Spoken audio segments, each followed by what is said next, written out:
Ok, alors dans cette vidéo, on va parler de l'accès à la galerie pour pouvoir accéder aux photos. Ok? Donc ici, je t'ai préparé un petit starter que tu peux télécharger. Donc je t'ai mis un lien vers la commande à lancer pour pouvoir avoir ce starter dans la vidéo. Et donc tu devrais avoir ce projet-là. Donc ensuite, tu fais simplement un petit npm install et ensuite un npx expo start pour pouvoir démarrer le projet.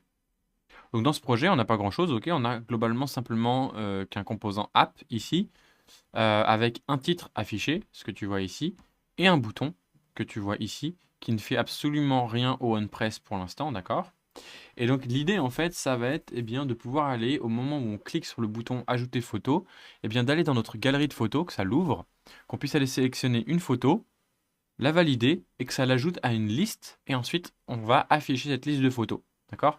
Donc à chaque fois que tu vas resélectionner une photo, on va la rajouter dans la liste et après on aura une petite scroll list ici dans laquelle on pourra voir toutes les photos qu'on a ajoutées. Donc pour faire ça, on va avoir besoin d'une librairie d'expo, ok, qui nous facilite la vie pour l'accès à la galerie, qui va être Image Picker. Ok? Et donc qui va nous permettre, voilà, d'accéder à la galerie comme ça. Et donc pour ça, il faut qu'on fasse d'abord un npx expo install expo image picker. Du coup, tu peux lancer cette commande et ensuite, ça devrait techniquement, après dans ton package.json, t'avoir ajouté la librairie en question. Ça, c'est la base dont on a besoin pour bosser. Donc ensuite, tu vas trouver sur la documentation la façon de l'utiliser, tous les paramètres qu'on peut envoyer à image picker, etc. Moi, je vais te montrer un petit peu comment s'en servir rapidement. Du coup, première chose qu'on va faire, c'est se créer une fonction qui va être asynchrone, puisque accéder à la galerie, ça prend du temps. Ok? Et on va l'appeler pick image async. Ok?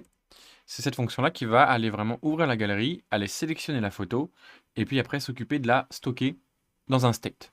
Donc d'abord, il faut aller importer Expo Image Picker. Donc il va s'importer comme ça. On va faire un import étoile as image picker qui va nous permettre en fait d'accéder à tout ce qu'il y a dans Expo Image Picker et de lui donner le nom image picker comme ça pour pouvoir y accéder. Et en fait, on va pouvoir l'utiliser comme ça. On va pouvoir faire un image picker, point, et on va pouvoir faire un launch image library async, comme ça. C'est une fonction et on peut en envoyer des paramètres. Alors déjà, première chose, ça va nous ouvrir la galerie, nous permettre de sélectionner une image, et quand on l'aura validée, ça va nous retourner le résultat dans une variable. Donc ici, on va avoir une petite variable que je vais appeler result. Et donc comme je te l'ai dit, ça prend du temps d'accéder à la galerie, c'est asynchrone, donc on va mettre un petit await ici pour attendre le résultat. Donc on peut envoyer des paramètres au moment où on ouvre notre galerie. Ok, là je vais en mettre deux juste pour te montrer. On a par exemple allows editing, je vais le mettre à true, qui te permet normalement de pouvoir par exemple cropper ton image à la volée quand tu ouvres la galerie. Tu as plein de paramètres comme ça que tu peux envoyer à ta galerie pour qu'elle fasse des choses différentes, ok, selon ce que peut faire ton téléphone évidemment.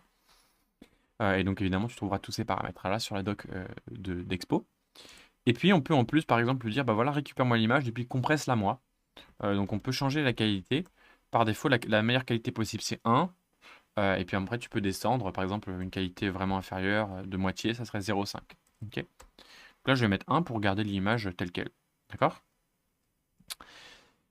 Ensuite, techniquement, on aura accès à notre image si on n'a pas appuyé sur le bouton annuler dans notre galerie. Ok. Et du coup, justement, il faut qu'on fasse ce contrôle. Il faut qu'on vérifie que l'utilisateur, il n'a pas annulé sans choisir d'image. Du coup, tu peux faire un result.cancelled, comme ça, pour savoir s'il a annulé. Et si jamais il n'a pas annulé, techniquement, là, on aura notre image. Donc s'il a annulé, on va lui dire, bon bah écoute, aucune image sélectionnée. Et sinon, par contre ici, on va loguer le résultat. Et tu vas voir qu'en fait, ça nous retourne un tableau d'images potentiellement. Ok. Donc, maintenant, cette petite fonction-là, il faut évidemment qu'on l'appelle au moment où on clique sur notre bouton. Donc, je l'envoie à mon WordPress pour qu'il l'exécute au moment opportun. Paf. Donc, c'est parti. Je clique sur Ajouter photo. Et là, voilà, la galerie s'ouvre, tu vois. Et évidemment, donc ça va te l'ouvrir différemment selon ton modèle de téléphone, selon ton OS, si tu es sur Android, iOS, ok. Là, moi, sur ce iPhone 13 là, voilà à quoi ça ressemble. Ok. Donc, quand je vais faire cancel, comme ça, voilà, tac, j'ai mon alerte qui se déclenche, aucune image sélectionnée. Bon, donc ça marche bien, on est capable de détecter quand l'utilisateur n'a pas sélectionné d'image. Maintenant, on peut aussi en sélectionner une, Par exemple, je vais prendre une, tac. Et donc là, tu vois, il m'ouvre le petit éditeur pour éditer une image sur iPhone. Alors, je ne sais pas trop bien comment ça marche, mais bon, a priori, ça doit ressembler à ça, l'éditeur. Et donc, je peux ensuite valider et faire Choose. Et alors, donc là, il y a deux choses. Un, bon, il ne s'est rien passé, et c'est normal parce qu'on ne fait absolument rien de l'image, ok? Par contre, on a console.log. On va voir juste après ce que c'est que ce petit warning. Donc, on a console.log, et là, hop, je descends un petit peu, donc on a le warning, on va voir ce que c'est.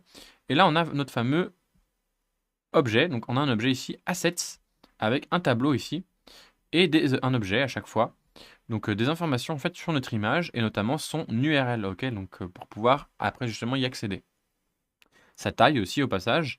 Et on a en plus en dehors de notre tableau ici l'information pour savoir tu vois si on a cancel ou pas.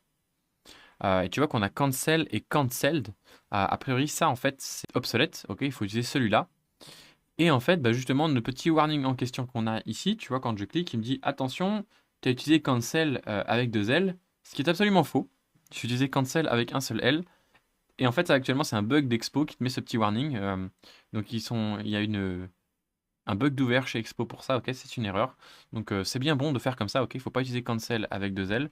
D'ailleurs, je pense que si tu le fais, voilà, il te le barre en te disant non, c'est deprecated, ce n'est plus à jour. Donc, il faut bien utiliser celui qui a un L. Et il devrait justement normalement pas t'afficher le warning, mais il l'affiche quand même. Donc, t'en préoccupe pas.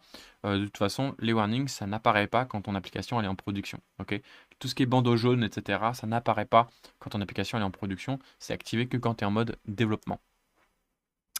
Bref, tout ça pour dire que techniquement ici, on a un tableau d'images. Et donc, on va pouvoir l'utiliser.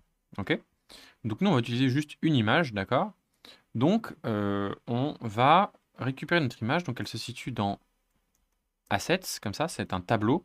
Et on va récupérer juste le premier élément. D'accord? Et encore plus spécifiquement, dans le premier élément ici, on va aller récupérer l'URL. Donc, .uri, comme ça. Ok? Donc, cool, on a notre petite URL.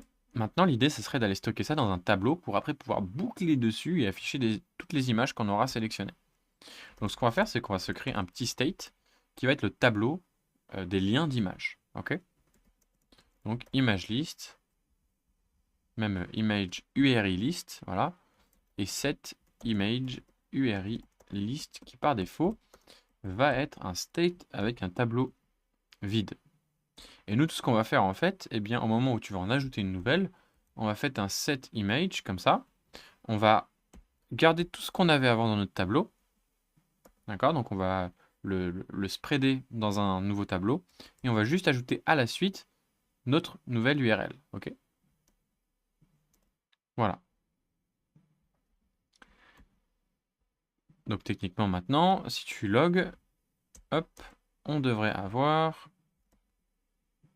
notre image URL list qui va changer quand je vais sélectionner une image. Donc j'en choisis une. Choose. J'en choisis même une deuxième. Hop. Je regarde mes logs et là voilà, on a bien un tableau avec toutes nos URL. Donc première URL ici et deuxième URL ici. On est bon. Du coup maintenant, objectif, boucler dessus et afficher des vraies images dans une scroll view.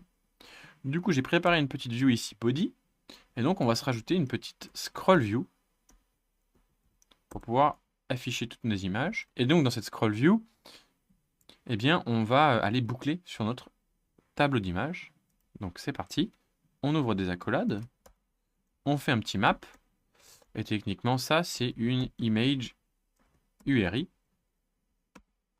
Et on va venir retourner à chaque fois eh bien, une image, une composante de React Native tout simple.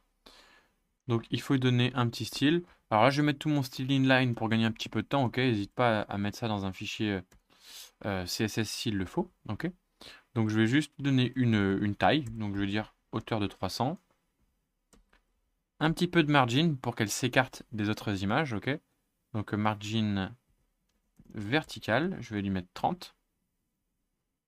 Et je vais dire de prendre par contre toute la largeur, donc je vais mettre width 100%. Ok, et maintenant, il faut lui donner une clé, parce que sinon, React ne va pas être content. Donc on va lui donner l'URL de l'image. Mais comme on peut sélectionner plusieurs fois la même image, on risquerait de se retrouver plusieurs fois avec la même clé. Donc je vais utiliser en plus l'index de la boucle pour rendre ça vraiment unique. Comme ça. Ok? Comme ça, on n'a plus de warning. Et enfin, eh bien, il nous faut la source de l'image. Donc la source, alors, hop, on envoie comme ça et on doit mettre un objet ici, URI, et on va aller récupérer notre image URI, comme ça. Ok? Tac. Et là, donc, non, maintenant, normalement, je peux donc rajouter des photos. Donc, que j'ai recompilé. Donc, je recommence. J'en ajoute une. Et paf, elle apparaît dans ma liste. OK. Et donc là, normalement, je peux en ajouter d'autres comme ça à la suite. Et voilà, elles vont s'enchaîner dans ma scroll view. OK. Donc, le composant d'ailleurs scroll view, au passage, j'en ai pas vraiment parlé. Simplement, voilà ce que tu mets dedans. Eh bien, ça va permettre que ça scrolle.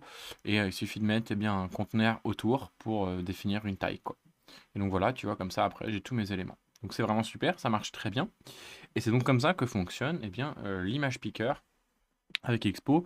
Comme tu peux voir, c'est relativement simple. En fait, il faut simplement lire un peu la doc, quoi. Il faut regarder un petit peu comment fonctionne l'image picker. Puis tu vois rapidement que voilà, on peut envoyer deux trois paramètres et après, on peut récupérer les informations de l'image comme ça. Et c'est un peu pareil, un peu pour tous les services que tu vas avoir dans Expo, pour accéder, je sais pas, au gyroscope, à la géolocalisation, à toutes ces choses-là. Techniquement, Expo, il a souvent un petit truc dispo pour toi. Donc regarde juste la doc, regarde un peu comment ça marche, et puis comme ça, tu peux utiliser ça relativement facilement. Donc voilà, donc en tout cas, c'est ça pour la galerie. J'espère que c'est à peu près clair. Ça te donne une idée de comment accéder, par exemple, aux photos. Et tu pourrais accéder à d'autres choses, hein, à tes dossiers, à tes fichiers. Tu as, quelque chose avec Expo pour le faire, hein. Par exemple, ça va être, je crois, File System.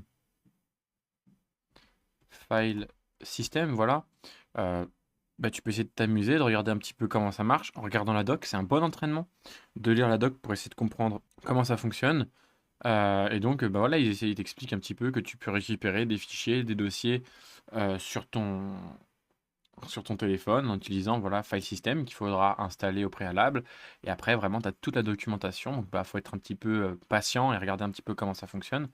Mais voilà, c'est un peu pareil pour tout le système d'Expo. Pour tout ce que tu trouves ici, c'est un peu toujours le même concept. Pour tous les services qui te permettent d'accéder à des choses du téléphone. Voilà, bon, écoute, c'est tout pour cette vidéo. Désolé, c'était un petit peu long, mais on se retrouve dans une prochaine vidéo. À très bientôt.